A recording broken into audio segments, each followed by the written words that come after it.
Deuxième épître de Pierre, chapitre 1er.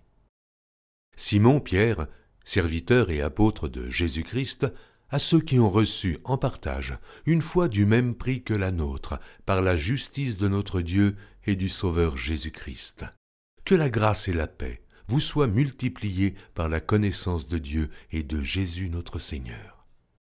Comme sa divine puissance nous a donné tout ce qui contribue à la vie et à la piété au moyen de la connaissance de celui qui nous a appelés par sa propre gloire et par sa vertu, lesquels nous assurent de sa part les plus grandes et les plus précieuses promesses, afin que par elles vous deveniez participants de la nature divine, en fuyant la corruption qui existe dans le monde par la convoitise. À cause de cela même, faites tous vos efforts pour joindre à votre foi la vertu, à la vertu la science, à la science la tempérance, à la tempérance la patience, à la patience la piété, à la piété l'amour fraternel, à l'amour fraternel la charité.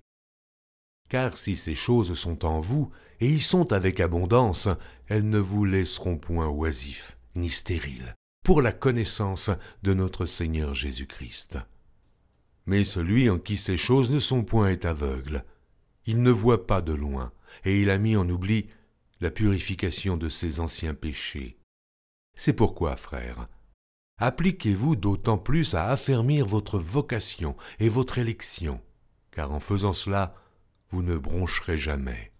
C'est ainsi, en effet, que l'entrée dans le royaume éternel de notre Seigneur et Sauveur Jésus-Christ vous sera pleinement accordée.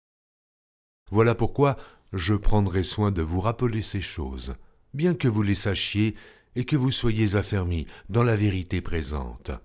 Et je regarde comme un devoir, aussi longtemps que je suis dans cette tente, de vous tenir en éveil par des avertissements, car je sais que je la quitterai subitement, ainsi que notre Seigneur Jésus-Christ me l'a fait connaître. Mais j'aurai soin qu'après mon départ, vous puissiez toujours vous souvenir de ces choses.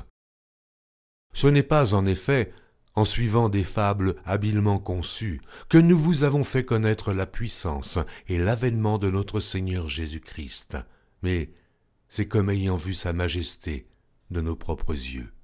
Car il a reçu de Dieu le Père honneur et gloire, quand la gloire magnifique lui fit entendre une voix qui disait « Celui-ci est mon Fils bien-aimé, en qui j'ai mis toute mon affection. » Et nous avons entendu cette voix venant du ciel, lorsque nous étions avec lui sur la sainte montagne.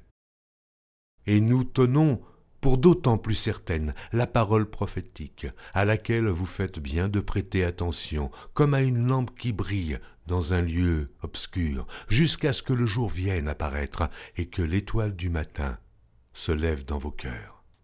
Sachant tout d'abord vous-même qu'aucune prophétie de l'Écriture ne peut être un objet d'interprétation particulière, car ce n'est pas par une volonté d'homme qu'une prophétie a jamais été apportée, mais c'est poussé par le Saint-Esprit que des hommes ont parlé de la part de Dieu.